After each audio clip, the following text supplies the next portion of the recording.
我们继续来关心柯文哲确诊后出现症状，有定期吃普拿疼来缓解，被媒体人周玉蔻质疑。柯文哲先前呼吁快筛阳性就给抗病毒药，不过现在柯 P 自己确诊了，怎么不吃抗病毒口服药呢？被台北市政府的发言人陈志汉回击，这是刻意扭曲，毫无人性。该吃药的是周玉蔻。柯文哲也表示，其实他是因为没有达到吃口服抗病毒药物的条件，希望大家不要故意断章取义在抹黑。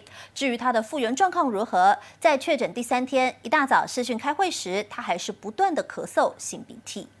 有人就会提。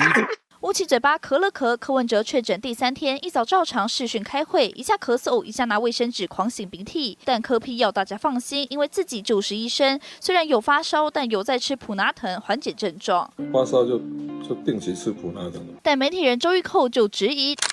他在脸书发文质疑柯文哲不是说不吃抗病毒药会死很多人吗？自己确诊为什么不马上吃？让北市发言人陈志汉火大开呛周玉蔻放话带风向，这样的扭曲毫无人性。该吃药的正是周玉蔻自己，柯文哲也不满回击。这个都是口水战啊，但是我绝对不会明明知道人家不是那个意思，或故意要去黑人家，要设计一个什么断章取义去黑人家，我不会干这种事。撇开政治口水，其实抗病毒口服药不是人人都需要吃，是因为他未满65岁，如果他又没有一些慢性病啊，或者其他的高风险因子的话，他是没有权利、没有资格吃抗病毒药物的。抗病毒药并不是每个人都必要吃，每个人都吃的话，其实是没有意义的，因为很多人呢是轻症，而且这个抗病毒药呢也有很多副作用，跟其他药品的交互作用。专业医师给答案，医疗资源当然留给更需要的人。记者吕世梅、李和荣台北报道。